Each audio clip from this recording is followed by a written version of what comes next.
तो good morning friends, एक बार फिर से स्वागत है आपका मेरे नए ब्लॉग में। और सुबह हो चुकी है, सुबह के 7 बजने वाले हैं। तो सुहावनी रात ढल चुकी और सुबह हो चुकी। और आज जो है मौसम एकदम साफ़ है, सूर्य देवता निकले हुए हैं सुबह सुबह।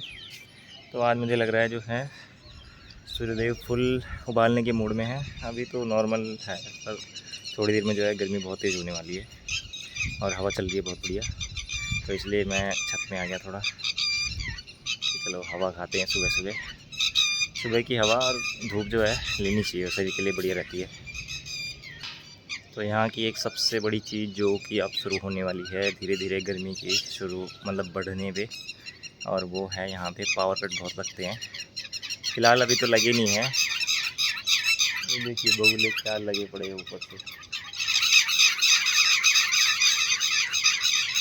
यहाँ पे। तो जब हम यहाँ पे नए नए आए थे ना, उस टाइम पे हमको बहुत ज़्यादा दिक्कत हुई गर्मियों के टाइम पे। उस टाइम ऐसे पता नहीं था ना हमको कि यहाँ पे जो है इतने ज़्यादा पावर कट लगते हैं। तो रात भर जो है कभी कभार लाइट इतनी ज़्यादा जाती थी कि सोना मुश्किल हो जाता था। कभी कभार तो ऐसा होता कि रात को जैसे 9-10 बजे लाइट गई तो सुबह आती थी 4-5 बजे के करीब। ऐसा भी बहुत बार हुआ है। तो उस टाइम फिर बहुत मुश्किल हाल थे।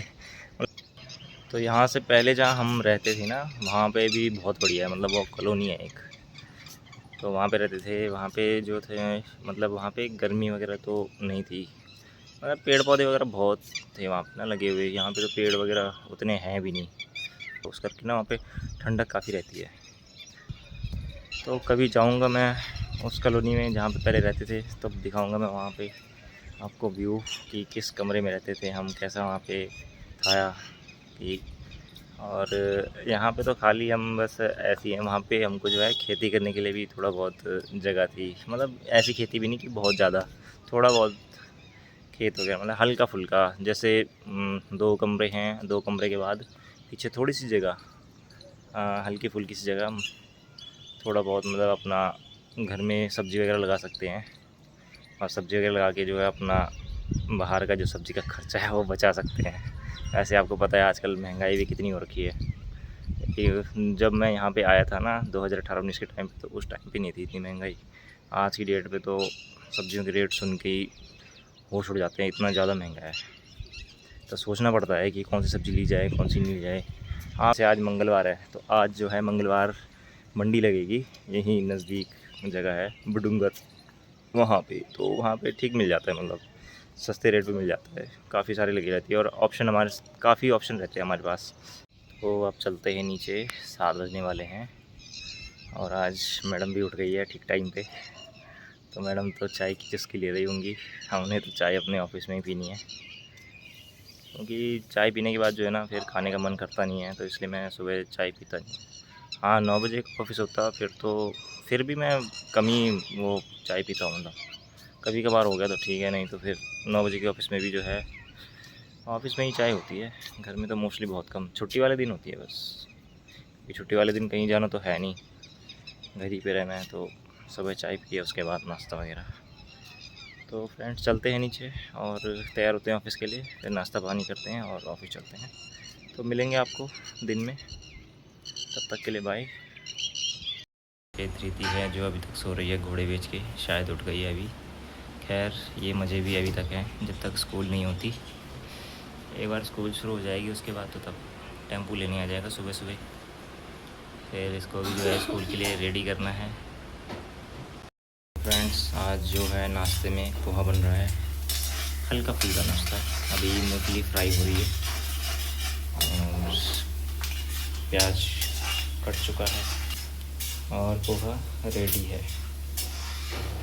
वजह से वहाँ पे। तो फ्रेंड्स मैं रेडी हो चुका हूँ ऑफिस के लिए और पोहा भी रेडी है अंदर, तो खाते हैं। तो फ्रेंड्स स्पेस है पोहा, बढ़िया सा पोहा विद मूंगफली। फ्रेंड्स सुबह के ऑफिस में जो है एक चीज़ कॉमन है, वो है टाइम। समय का पता नहीं चलता, ऐसा लगता है जैसे अभी हम उठे हैं और अभी 7:30 हो गए हैं। तो टाइम जो है बिल्कुल नहीं रहता। तो फ्रेंड्स अब ऑफिस के लिए निकलते हैं और आज हमारा एक प्यारा सा दोस्त भी हमारे साथ ऑफिस जाएगा। ये जो है मुझे बहुत प्रोटेक्ट करता है, खासकर गर्मी में। और आज तो जो है मौसम वैसे भी खुल रखा है, तो दिन में तो है जो है आग बरसेगी। मतलब आग ऐसे नहीं बरसेगी कि आसमान से बरसेगी, लू चलेगी काफ़ी तेज़। तो दिन में यही प्रॉब्लम होती है, यहाँ पे बहुत लू चलती है, तो जो है शरीर झुलस जाता है लू में एकदम। तो ये हेलमेट जो है बचा लेता है लू से। तो हेलमेट का खाली यही काम नहीं है कि ये चालान से बचाएगा, ये लू से भी बचाएगा। तो ठीक है गाइस, चलता हूँ मैं ऑफिस और मिलता हूँ मैं 1:30 के टाइम पे। उसके बाद हम अपना व्लॉग जो है कंटिन्यू करेंगे। Guys once again welcome back to my YouTube channel. और मैं ऑफिस से आ चुका हूँ। गाइस मुझे आज थोड़ा बैंक में भी काम था, क्योंकि कैश वगैरह निकालना था। यहाँ पे जो है एक प्रॉब्लम हो रखी है आजकल ना, मतलब पिछले 2-3 हफ्ते से जितनी बार भी एटीएम में जाओ उतनी बार एटीएम में ताला मिलता है और कैश की जो ज़रूरत है, क्योंकि महीना जो है स्टार्टिंग है तो काफ़ी खर्चे वगैरह होते हैं, तो इसलिए बैंक में जाना पड़ा। और बाहर गाइस इतना बुरा हाल हो रखा है गर्मी से, इतनी ज़्यादा हीट वेव चल रही है कि मैं आपको क्या बताऊँ। मतलब ऑफिस से जब मैं बाहर निकला तो एकदम इतनी ज़्यादा गर्म हवा, वैसे स्कूटी में जो है स्पीड में रहते हैं तो और ज़्यादा लू लगती है। वो तो मेरा हेलमेट था सिर पे, तब जाके थोड़ा ठीक रहा। सिर तो खैर जो है बच गया, लेकिन हाथ वगैरह पे इतना ज़्यादा हीट लग रही थी ना कि मैं इसलिए बहुत स्लो स्लो आ रहा था क्योंकि जितना ज़्यादा स्पीड में स्कूटी चलाएंगे उतनी ज़्यादा लू लगेगी। तो वैसे ही मैं बैंक में गया और वैसे ही फिर मैं अभी घर आया हूँ। तो मुझे लगता है शायद ये जो ईरान वॉर वगैरह चल रही है इसी करके कैश वगैरह का जो है प्रॉब्लम आजकल हो रहा है, क्योंकि इससे पहले ऐसा कभी हुआ नहीं है। क्योंकि लगातार 2-3 हफ्ते हो गए लगातार, अभी तक जो है एटीएम मैंने खुला नहीं देखा। लॉक लगा हुआ है यहाँ पे, मतलब एरिया में जो है 2-3 एटीएम है, तीनों के तीनों एटीएम बंद है। जितने भी लोग हैं, कोई भी एटीएम में मतलब जाता है तो उसको कैश, वहाँ पे कैश मिलता नहीं है, तो वो सीधे बैंक में जाते हैं कैश के लिए। और बैंक में जो है भीड़ ज़्यादा है। पहले से था कि बैंक में जो है लोग देखते भी नहीं थे, भीड़ इतनी थी नहीं, क्यों, एटीएम है, अपना कैश निकाला और छुट्टी।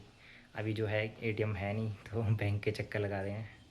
और यहाँ पे जो है पेट्रोल भी बहुत ज़्यादा महंगा हो गया है, कम से कम 105 रुपये पेट्रोल जो है पहुँच चुका है। पहले 98 रुपये लीटर चल रहा था, अब 105 रुपये पहुँच गया है। तो पता नहीं कब ये ईरान वगैरह की वॉर ख़त्म होगी, कब सब सेट होगा। तो यहाँ पे जो है सिलेंडर की बड़ी दिक्कत है। सिलेंडर का ऐसा है कि सिलेंडर जैसे आज बुक करो तो कम से कम 2 हफ्ते बाद आता है सिलेंडर, इतना ज़्यादा मुश्किल हो रखा है। और इसी बीच अगर अचानक से सिलेंडर ख़त्म हो जाए तो बंदा क्या करेगा, खाना कैसे बनाएगा, मेन दिक्कत ये है। चलो गांव के एरिया में, जो यहाँ गांव के एरियाज़ हैं वहाँ पे तो ऐसा है कि चलो लकड़ी या जैसे ये होता है ना गोबर से पाथियाँ वगैरह बनती हैं, तो वो यूज़ हो सकता है खाना बनाने के लिए चूल्हे वगैरह में। हम गोबर लाएँ कहाँ से, हम लकड़ी की जो है व्यवस्था बनाएं, तो यहाँ पे इतना हो नहीं पाता है। और दूसरा फिर रेंट पे रहते हैं, तो रेंट पे कहाँ चूल्हा जलाना है, तो ये हमारे लिए थोड़ा सा प्रॉब्लम वाली बात होती है।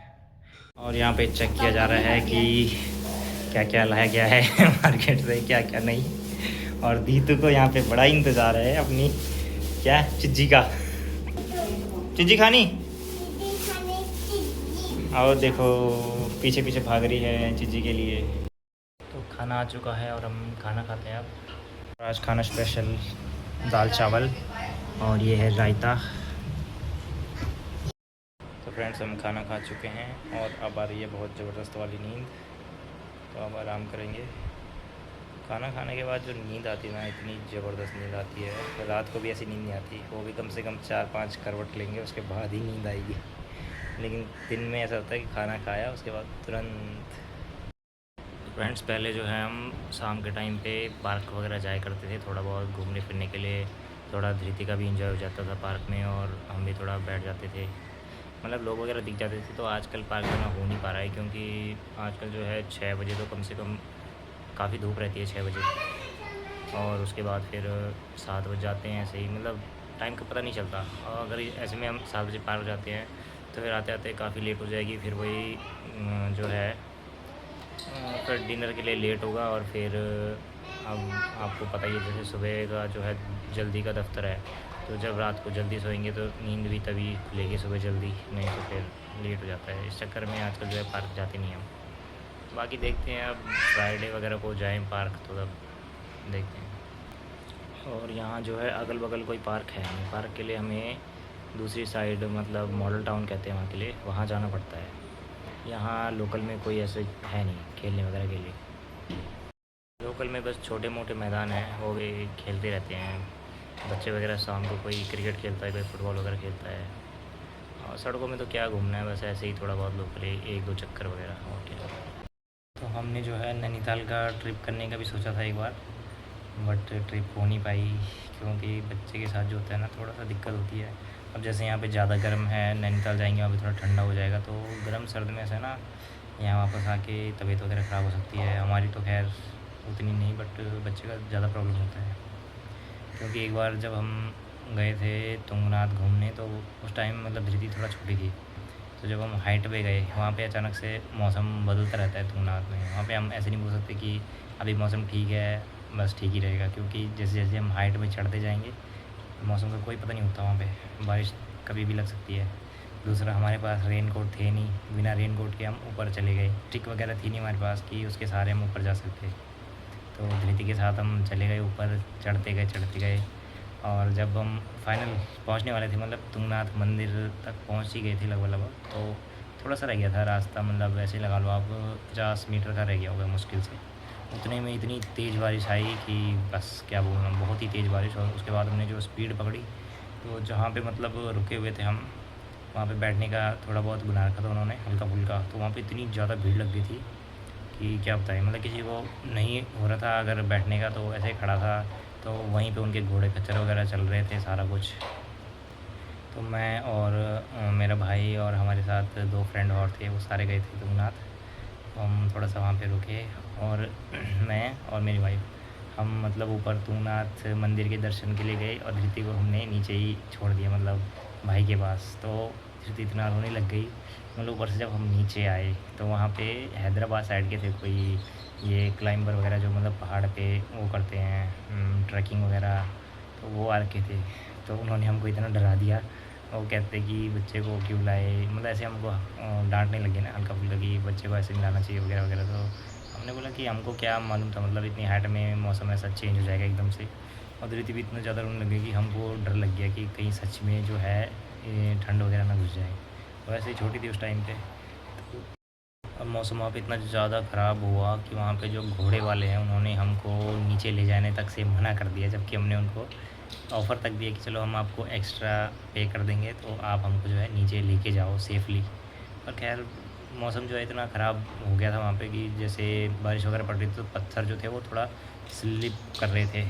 अब घोड़े में ऐसा था कि थोड़ा रिस्क भी था कि अगर बाई चांस स्लिप हो जाता तो फिर गिरने का ज़्यादा चांस था ना, इसलिए उन्होंने जो है मना कर दिया। तो वैसे ही हम पैदल पैदल आए। तो वो पहन रखे थे हमने रेन कोट वगैरह, वहीं पे मिल गए थे ऊपर। और वही रेन कोट लेके हम और नीचे की तरफ चल दिए फटाफट। हमको नीचे जाके तुरंत जो है एक रूम का इंतज़ाम करना था, जो हमने किया नहीं। क्योंकि वहाँ पे हम जो है काफ़ी लेट पहुँचे थे, मतलब 2 ढाई 3 बजे के आसपास पहुँचे होंगे हम वहाँ पे। और उसके बाद जो है हमने ट्रैकिंग शुरू कर दी ऊपर तुंगनाथ मंदिर के लिए। लेकिन वहाँ पे हमने यही गलती की, क्योंकि अगर वहाँ पे उस दिन हम स्टे कर लेते तो अगले दिन जो है हम आराम से ऊपर मंदिर की तरफ जा सकते थे। तो वहाँ पे दर्शन भी मतलब ठीक से नहीं हो पाए। और ठंडा वहाँ पे इतना ज़्यादा था कि मंदिर में जैसे पहुँचे तो हमारे पैर के नीचे ऐसा जैसे बर्फ़ के ऊपर खड़े हों, इतना ज़्यादा ठंडा हमको लगा। काफ़ी ज़्यादा ठंडक थी वहाँ पे। उसके बाद हमको जैसे तैसे रूम मिल ही गया था, लेकिन बहुत ही ज़्यादा कॉस्टली मिला, वो भी 6000 के अराउंड मिला हमको, वो भी केवल एक रात के लिए। और उसमें जो है उन्होंने ऐसे कर रखा था कि जैसे किसी को अगर गर्म पानी की बाल्टी वगैरह चाहिए तो उसके लिए 100 रुपीज़ एक्स्ट्रा चार्जेस लगेंगे, ऐसा कहते हैं। और तो हमने बोला यार चलो कोई नहीं, अब मजबूरी है तो रुकना तो पड़ेगा ही। तो इस करके हमने वहाँ पे जो है रूम लिया फिर ऐसे में। और उसके बाद जब हम नीचे की तरफ निकले, चोपता वगैरह घूमे, वहाँ बुग्याल वगैरह में फ़ोटोज़ वगैरह खींची। उसके बाद गए हम देवरिया ताल, वो भी काफ़ी अच्छा था। मतलब हाइट पे था, थोड़ा बहुत ट्रैकिंग करनी पड़ी, बट इतना हाइट पे नहीं था। तो वहाँ पे तो ऐसा था कि गए तो हम ज़रूर लेकिन हमको पूरा दिखाई नहीं दिया, क्योंकि वहाँ पे जो है काफ़ी कोहरा वगैरह लगा हुआ था, इस करके देख नहीं पाए उतना। उसके बाद हम आगे आ गए थे ऊखीमठ साइड, वहाँ पे कोई मद्दमेश्वर महादेव जी का मंदिर है, वहाँ पे दर्शन किए और फिर हम अपने घर के लिए निकल गए थे। तो ये जो था हमारा फ़र्स्ट ट्रैवल था, क्योंकि इससे पहले घूमने का चांस मिला ही नहीं। वो तो हमारा अचानक से प्लान बन गया कि हम तुंगनाथ वगैरह जाएंगे। वैसे सोचा हमने ये था कि हम बद्रीनाथ के दर्शन करने जाएंगे, बट वहाँ पे जो ठंड थी वो बहुत ज़्यादा थी तुंगनाथ में, तो इस करके हम जो है आगे जाने की हिम्मत नहीं हुई। दूसरा बच्चा था साथ में, तो बच्चे के साथ तो रिस्क ले नहीं सकते ना। अब हम अकेले होते तो फिर भी हम चले जाते कि चलो कोई बात नहीं, थोड़ा बहुत एडजस्ट कर लेंगे, लेकिन बच्चा जो है वो एडजस्ट नहीं कर सकता। इसलिए हम जो है तुंगनाथ से ही वापस घर के लिए मुड़ गए कि चलो फिर कभी और आना होगा बद्रीनाथ तो देख लेंगे। और ऋषिकेश वगैरह घूमने का भी जो है बड़ा मन करता है, क्योंकि ऋषिकेश भी आज तक कभी घूमी नहीं है, खाली बस वैसे ही देखा है आते जाते, क्योंकि मेन हमारा ऋषिकेश ही पड़ता है। पौड़ी से जब नीचे आते तो पहले ऋषिकेश ही आएंगे, उसके बाद फिर हरिद्वार। ऐसे तो ऋषिकेश में अपना लक्ष्मण झूला हो गया, राम झूला हो गया, त्रिवेणी घाट हो गया, जो फेमस घाट है जहाँ पे गंगा आरती होती है शाम को, तो उसका खाली नाम सुना है बस। एक आध बार देखा भी होगा तो इतना ध्यान है नहीं, क्योंकि उस टाइम थोड़ा छोटे हुआ करते थे, तब गए होंगे त्रिवेणी घाट में। तो वहाँ की आरती इतनी फेमस है कि फेसबुक वगैरह में देखी है काफ़ी बार, तो काफ़ी अच्छा लगता है वहाँ पे जब शाम को आरती होती है। और सबसे ज़्यादा वहाँ पे जो फेमस है वो है राफ्टिंग हो गया, अपना बंजी जंपिंग हो गया। तो राफ्टिंग तो खाली देखा ही है, आज तक कभी की नहीं है। राफ्टिंग में वही, जब भी ऋषिकेश जाओ, मतलब यहाँ से जब हम घर जाते हैं और ऋषिकेश में हम एंटर होते हैं, तो सबसे ज़्यादा जो भीड़ होती है वो राफ्टिंग वालों की लगी होती है भीड़। खैर अपना इन्जॉयमेंट है, करना ही है इन्जॉय।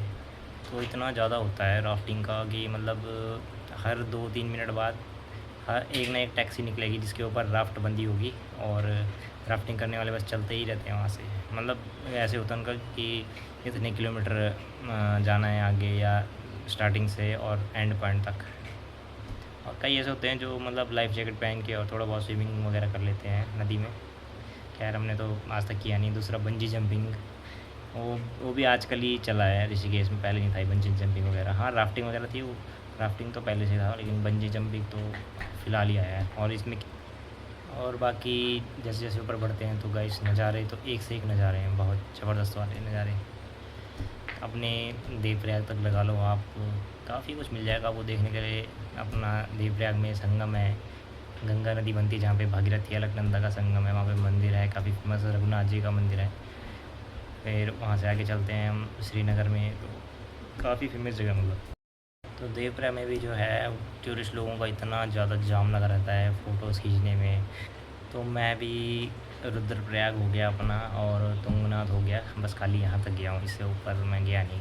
हाँ मेरा भाई है, वो काफ़ी जगह जा रखा है, और हम जब जाते थे तो भाई ले जाता था, क्योंकि उसने काफ़ी देखा हुआ है, तो मुझे इतना मालूम है नहीं। मैं आज तक केदारनाथ और बद्रीनाथ नहीं गया हूँ। तो मन में वैसे होती है कहीं जाने की, बट नहीं जा पाते हैं। इसके अलावा और भी कई फेमस जगह हमारे यहाँ पे, जैसे मुझे वैसे लगता तो नहीं, आपने नाम सुना होगा, डांडा नागराजा बोलते हैं हमारे यहाँ पे। देवप्रयाग से मतलब दूसरी साइड जहाँ पे हमारे पौड़ी के लिए सड़क निकलती है, तो वहाँ वहाँ पे मतलब दूसरी साइड एक और है, वहाँ पे है डांडा नागराजा मंदिर, वो काफ़ी फेमस है। और एक होता है हमारे यहाँ पे सेम नागराजा मंदिर, मतलब उनका ही एक पार्ट है, तो वहाँ पे भी काफ़ी लोग आते हैं। एक वहाँ पे मतलब जो अपना टिहरी है, टिहरी गढ़वाल, वहाँ से होते हुए जाते हैं सेम नागराजा। पहले टिहरी डैम क्रॉस करेंगे, उसके बाद आता है। और वहाँ पे एक खैट पर्वत बोलते हैं, जहाँ पे मतलब सुना होगा अपने परियों का देश, ऐसा कुछ मतलब मीडिया सोशल मीडिया में सुना होगा, तो वो है, मतलब वहाँ पे खैट पर्वत बोलते हैं उसे। तो वो सब कुछ है, तो देखने लायक बहुत कुछ है हमारे उत्तराखंड में, बहुत। मैं खुद गया हूँ, वही चीज़ मैं बता रहा हूँ आपको। इससे भी काफ़ी अच्छी अच्छी जगह हैं। तो मैंने आज सोचा क्यों ना आपको थोड़ा बहुत अपने उत्तराखंड के बारे में बताया जाए, वहाँ पे क्या फ़ेमस है क्या नहीं है फ़ेमस। और यहाँ पे घूमने के मामले में मुझे जो है चंडीगढ़ सबसे बेस्ट लगता है, क्योंकि चंडीगढ़ में जो है घूमने लायक काफ़ी जगह है, और साफ़ सुथरा है काफ़ी चंडीगढ़। मोस्टली जो है सेक्टर साइड, वहाँ पे मतलब जो चंडीगढ़ में रहते भी होंगे या जो गए भी होंगे तो पता होगा सबको, लेकिन जितना मैंने वहाँ पे देखा है चंडीगढ़ बेस्ट है। और चंडीगढ़ से ऊपर जैसे हिमाचल वगैरह हो गया अपना, तो हिमाचल भी उत्तराखंड जैसे ही है लगभग। हाँ थोड़ा बहुत बोली भाषा में ऊपर नीचे फ़र्क है हल्का फुल्का, बाकी तो ठीक है वहाँ पे भी। ये देखिए कितना खतरनाक वाला स्किन केयर चल रहा है गाइस। स्किन। तो फ्रेंड्स शाम के 5 बज चुके हैं और हमने चाय वगैरह पी ली है। तो आज का जो व्लॉग है यहीं पे ख़त्म करते हैं। बाकी आपके साथ जो है आगे भी एक्सपीरियंस वगैरह शेयर करते रहेंगे। तो तब तक के लिए गुड बाय, टाटा, और बहुत जल्द मिलेंगे नेक्स्ट वीडियो में। और चैनल को जो है शेयर, सब्सक्राइब और लाइक करना ना भूलें, और कमेंट्स ज़रूर करें। तब तक के लिए गुड बाय।